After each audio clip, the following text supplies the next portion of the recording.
எப்போவுமே நம்ம வந்து துருவும் போது இப்படி முன்ன பின்ன வந்து துருவக்கூடாது. துருவுனா வந்து ஈவனாக வந்து கிடைக்காது, சின்ன சின்ன ஸ்லைசஸாகவும் வரும்.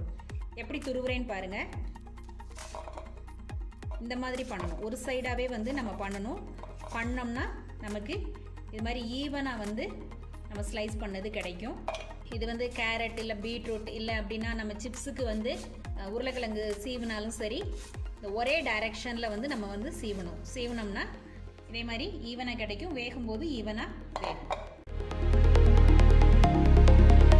தோசை கடையில் இருக்கிற மாதிரி முறுமுறுன்னு செவந்து வர்றதுக்கு இட்லிக்கு ஊற வைக்கும்போது உளுந்தோட ஒரு ஸ்பூன் வெந்தயம் சேர்த்துக்கிட்டிங்கன்னா சூப்பராக வரும். ட்ரை பண்ணி பாருங்கள்.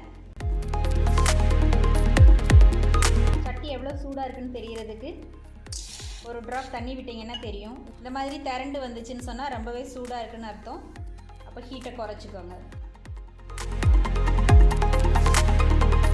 ஆறின பரோட்டாவை நீங்கள் திருப்பி சூடு பண்ணும்போது கல்லில் இப்படி டைரெக்டாக போட்டு சூடு பண்ணிங்கன்னா ஒரு மாதிரி ட்ரை ஆயிரும், மொறுமொறுன்னு தெரியும். அதுக்கு பதிலாக இது மேலே லேசாக 2 பக்கமும் தண்ணி தெளிச்சிட்டு சூடாக்குனீங்கன்னா இப்போ போட்ட பரோட்டா மாதிரி ரொம்ப ஃப்ரெஷ்ஷாக இருக்கும். சாப்பிட்றதுக்கு இப்போ போட்ட பரோட்டா மாதிரி அவ்வளோ சாஃப்டாக இருக்கும். ட்ரை பண்ணி பாருங்கள். இட்லி துணி காஞ்சி போயிடுச்சுன்னா அதை அலசுறதுக்கு மறுபடியும் இட்லி பாத்திரத்துலேயோ இன்னொரு பாத்திரத்துலேயோ தண்ணியை சூடாக்கிட்டு சுடு தண்ணியில் நீங்கள் அதை போட்டு வச்சிட்டிங்கன்னா சீக்கிரமாக ஊறிடும். ஈஸியாக அதை அலசிடலாம். குக்கருக்கு விசில் போடும்போது எப்போவுமே அதில் ஸ்டீம் வந்ததுக்கு அப்புறமா வந்து போடணும். அப்போனா உங்களுக்கு விசில் சீக்கிரம் வந்துடும். அது மாதிரி ஏதாவது இந்த பைப்பில் அடைச்சிருந்தாலும் அது முதல்ல வெளியில் வந்துடும். விசில் வந்து முதலே நீங்கள் போட்டு வச்சிங்கன்னா விசில் வர்றதுக்கு எடுக்கக்கூடிய நேரம் வந்து டபுள் மடங்காக இருக்கும். அதனால் ஆவி வந்ததுக்கப்புறமா எப்போவுமே வெயிட் போடுங்க. வடைச்சட்டியில் நம்ம ரொம்ப சூடாக்கி தாளிக்கிறதுனால இந்த மாதிரி கரை இருக்கும். இந்த கரை போகிறதுக்கு கொஞ்சம் தண்ணி ஊற்றி, தண்ணி சூடானதும் கொஞ்சம் புளி வந்து அதில் போட்டுட்டு ஸ்டவ் ஆஃப் பண்ணிடுங்க. ஒரு அரை மணி நேரம் ஊற விட்டு இதை கழுவிட்டிங்கன்னா அந்த கரை போயிடும். இஞ்சி உடனே தட்டி போடணும்னு நினச்சா அந்நேரம் உரல் தேடிட்டு இருக்க வேண்டாம். நம்ம கத்தியோட பின் பாகத்தை வச்சு ஈஸியாக வந்து நம்ம தட்டிடலாம். இந்த மாதிரி அழகாக தட்டிட்டு டீக்கெல்லாம் வந்து நம்ம போட்டுக்கலாம். சாரும் வீணாகாது, நல்லா கொத்தி இருக்கும். நம்ம அஞ்சரை பெட்டியில் ஒவ்வொரு பார்ட்டிஷன்லேயும் ஏதாவது ஒன்று போட்டு வச்சுருப்போம். நம்ம ஸ்பூன் போட்டு எடுத்தாலும் சரி, கைட்டு எடுத்தாலும் சரி, எப்படினாலும் அது உள்ளுக்குள்ளே சிந்தும். அப்போ மாதத்துக்கு ஒரு தடவை நம்ம அதை என்ன பண்ணலாம்,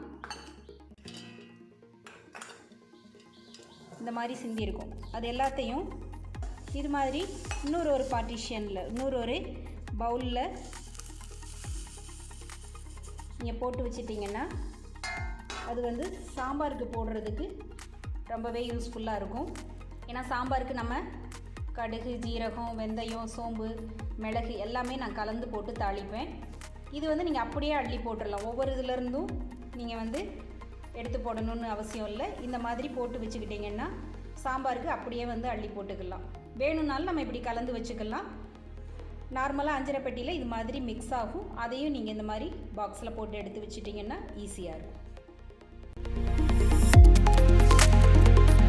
ஹார்லிக்ஸ் பாட்டில், பூஸ்ட் பாட்டிலெல்லாம் எம்டி ஆனதுக்கப்புறமா நம்ம அந்த பருப்பு ஐட்டம் எல்லாம் அதில் போட்டு வச்சுக்கிடுவோம். அதே மாதிரி இப்படி பெரிய பெரிய கண்டெய்னர்ஸ் வெள்ளை கலர்லேயும் கிடைக்குது. இது வந்து உஜாலாவோட 4 கிலோ பேக்கெட்டுக்கு ஃப்ரீயாகவே கிடைக்குது. இது நீங்கள் வாங்கி வச்சுக்கிட்டீங்கன்னு சொன்னால் இந்த மாதிரி நம்ம எல்லா ஐட்டமும் என்ன வச்சுருக்குறோம் அப்படின்னு சொல்லிட்டு ஈஸியாக வந்து தெரிஞ்சுக்கிடலாம். நல்லா கிளியராக இருக்கும். உஜாலா வாஷிங் பவுடருக்கு மாத்திரம் இல்லை, நிறைய வாஷிங் பவுடருக்கு இந்த மாதிரி பக்கெட்ஸ் வந்து கொடுக்குறாங்க. நம்ம கடையில் வாங்கணும்னு சொன்னால் தனியாக அதுக்குன்னு ஒரு ரேட் வரும். இந்த மாதிரி நம்ம கலெக்ட் பண்ணிக்கிட்டோம் அப்படின்னா நம்ம ஸ்டோரேஜுக்கு ரொம்பவே ஈஸியாக இருக்கும். இந்த டிப்ஸ் எல்லாம் உங்களுக்கு பிடிச்சிருந்தா கமெண்ட் பண்ணுங்கள், லைக் பண்ணுங்கள், ஷேர் பண்ணுங்கள், மறக்காமல் சப்ஸ்கிரைப் பண்ணுங்கள். நன்றி.